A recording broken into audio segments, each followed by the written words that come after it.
ఆగవయ్యా ఆగవయ్యా బయట నేను మాట్లాడుతుంటే నువ్వు ఇష్టం వచ్చినట్టు లోపలికి వచ్చేస్తున్నావు. సార్ వదలండి సార్, ఆ దేవి అనే అమ్మాయి ఇంట్లోనే కదా ఉంది.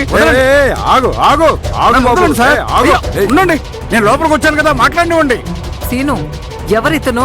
అమ్మా, నీలో దేవి అంటే ఎవరమ్మా?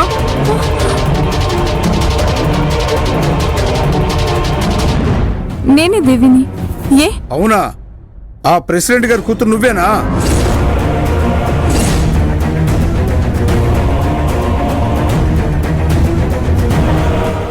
ఏమ్మా, మీ నాన్నకు అసలు సిగ్గు మాను రోషం అలాంటివేమీ లేవా? ఎవరు మీరు? ఎందుకు ఇలా మాట్లాడుతున్నారు? నేను మీ నాన్నకు అప్పించిన వాడిని, ఇంకెలా మాట్లాడమంటావు?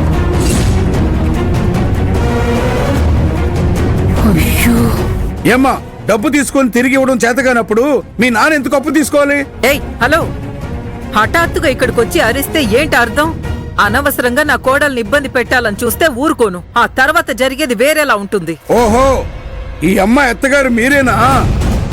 మంచి కుటుంబం నుంచే కోడలు తెచ్చుకున్నారే. ఊరంతా అప్పులు చేసిన కుటుంబం అంటే మీ వియ్యంకుడు ఊరంతా అప్పులు చేసి ఇల్లు కూడా అమ్మేసి ఊరు విడిచి పారిపోయాడు. ఈ విషయం తెలుసమ్మా మీకు?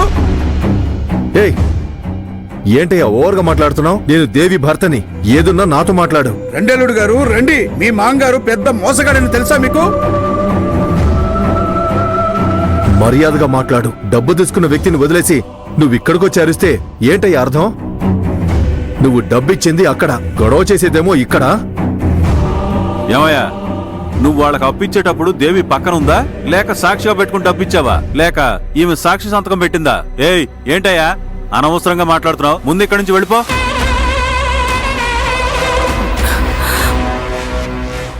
అమ్మా, చూసావమ్మా ఆ దేవి కోసం అత్త మామతో సహా తనతో ఎలా గొడవ పడుతున్నారో చూడు. చూస్తుంటేనే ఒళ్ళు మండిపోతుంది నాకు. నాకు మాత్రం ఏంటి, హాయిగా ఉందా శృతి? వదినెందుకు ఈ దేవిని అవసరం లేకుండా నెత్తిన పెట్టుకుని ఊరేగుతుందో నాకు అర్థం కావడం లేదు. ఇదిగో చూడండి, మీరు పెద్ద మనుషులు, ఇక్కడ న్యాయం జరుగుతుందని నమ్మొచ్చాను, కానీ ఇక్కడ న్యాయం జరిగేలా కనిపించట్లేదు. అందరూ కలిసి అప్పిచ్చి సహాయం చేసిన నాపైనే ఎగిరెగిరి పడుతున్నారు. నాకు తెలిసి మీతో మాట్లాడే ప్రయోజనం లేదు. నేను వచ్చిన పని మొదలు పెడతా. ఏంటి నీ పనా? ఏంటా పని చెప్పు, చూపించుద్దాం. ఏంటి బెదిరిస్తున్నావా? అమ్మా, నేనేం బెదిరించట్లేదు. ఇక్కడ ఏం జరగబోతుందో అదే చెప్తున్నా. ఈ అమ్మాయిని ఇక్కడి నుంచి తీసుకెళ్లి మా ఇంట్లో పని మనిషిగా పెట్టుకుంటా.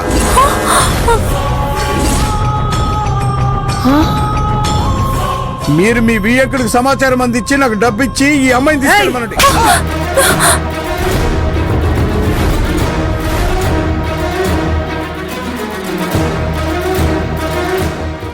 నా కోడలిని చెయ్యి పట్టుకోవాలని చూస్తావా?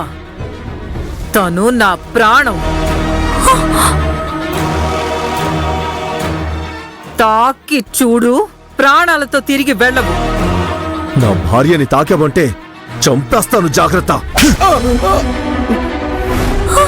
ఏంటండి ఇది? అన్యాయంగా ఉంది. ఇలా అందరూ కలిసి కొడుతున్నారు. నేనేం తప్పుగా చెప్పానండి? అప్పిచ్చి తిరిగి రాని వాళ్ళ దగ్గర మేము చేసుకునే వసూలు పద్ధతి ఇదే.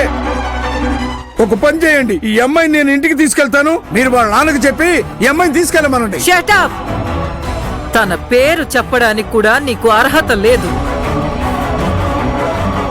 అయినా కానీ నువ్వు ఎలా దేవిని ప్రెసిడెంట్ గారి కూతురు అనుకుని నా ఇంటికి వచ్చావు? ఏంటండి, ఈ అమ్మాయి ప్రెసిడెంట్ కూతురే కదా? అది అప్పుడు. ఇప్పుడు తను చాముండేశ్వరి కోడలు. మర్యాదగా బయటికి నడు. సీనో, బయటికి తరిమే.